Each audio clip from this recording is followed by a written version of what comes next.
हम अक्सर ये सोचते हैं कि क्या इस विशाल ब्रह्मांड में और कहीं जीवन है? अगर है तो क्या वहाँ के जीव हम जैसे ही दिखते होंगे? क्या उनसे संपर्क करना मुमकिन होगा? मेरे विचार से यह बहुत कठिन सवाल है। हो सकता है इनका जवाब हमें बहुत समय तक न मिले, शायद कभी न मिले।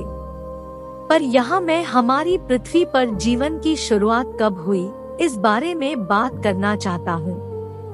धरती की उम्र कुछ 450 करोड़ साल के आसपास अनुमानित है। कहते हैं कि मानवीय मस्तिष्क समय और अंतरिक्ष की विशालता की कल्पना करने में संघर्ष करता है। इन 450 करोड़ साल में जीवन की शुरुआत कब हुई? अगर जीवन की शुरुआत तक पहुंचना आसान था, तो पृथ्वी की स्थापना के जल्दी बाद ही जीवन शुरू हुआ होगा। लेकिन अगर जीवन की शुरुआत तक पहुंचने का सफर कठिन रहा होगा, तो पृथ्वी पर जीवन शुरू होने में काफी समय लगा होगा। आज हम जानते हैं कि जीवन की शुरुआत लगभग 400 करोड़ साल पहले हुई थी। यह कहाँ हुई थी, इसको लेकर वैज्ञानिकों के पास अलग धारणाएं हैं, पर उनमें से एक प्रबल धारणा कहती है कि जीवन की शुरुआत समुद्र की सतह पर हुई थी। हमारे ये अनुमान कहते हैं कि जीवन तक पहुंचने का सफर धरती पर जल्दी ही कर लिया गया। ऐसा इसलिए भी है क्योंकि पृथ्वी के बनने के बाद बहुत समय तक हमारे ग्रह की सतह पर उथल-पुथल चलती रही। इस दौरान गर्म पिघली धातु और हवाएं बहती रही। ऐसे वातावरण में कार्बन पर आधारित जीवन का पनपना असंभव था। जब जीवन का आविष्कार धरती पर हुआ, तो दो तरह के प्रोकैरियोट सामने आए। एक का नाम बैक्टीरिया है और दूसरे का आर्किया।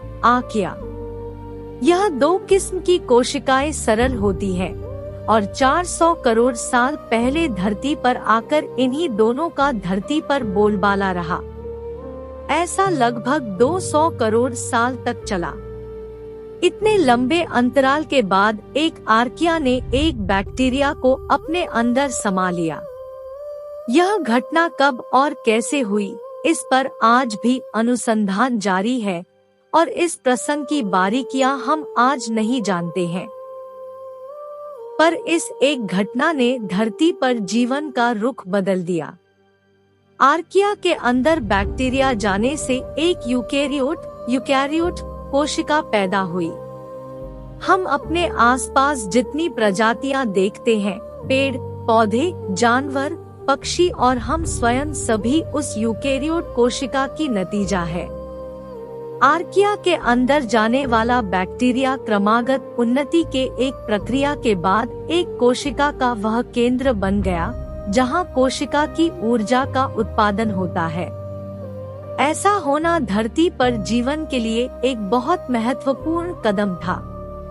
ऐसा माना जाता है कि इस एक घटना से एक कोशिका जितनी ऊर्जा थी वह बहुत बढ़ गई और उसी कारण से मनुष्यों जैसे जटिल जीवों का धरती पर आना संभव हुआ।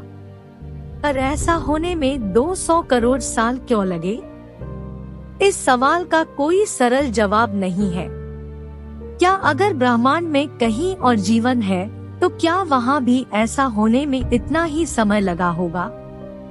या क्या ऐसा वहाँ हुआ भी होगा? दरअसल हम नहीं जानते कि धरती पर जीवन की इस अत्यंत महत्वपूर्ण घटना किन परिस्थितियों में हुई।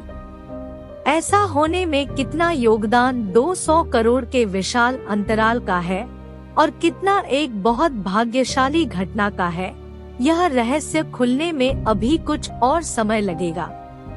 जब पृथ्वी का तापमान गिरा, जीवन की शुरुआत तभी संभव थी। ऐसा सोचे तो लगता है कि जीवन का उद्भव आसान होता है, और अगर वो धरती पर आसान रहा है, तो ब्रह्मांड में और जगह भी आसान रहा होगा। मेरे विचार से ऐसा सोचना ठीक है, पर उसके बाद जो धरती पर हुआ, उससे यह सवाल थोड़ा पेचीदा हो जाता है। लगभग 6.5 करोड़ साल पहले मेक्सिको में एक उल्का पिंड आ गिरा। उसके गिरने से धरती पर जो प्रलय आई, उससे जो तबाही हुई, उसका एक शिकार डायनासोर भी थे। नतीजा यह हुआ कि डायनासोर धरती से लुप्त हो गए। उनके लुप्त होने से धरती पर दबदबा बनाए रखने वाली एक प्रजाति गायब हो गई। इसी कारण और प्रजातियों को मौका मिला कि वह अपना प्रभाव जमा सके।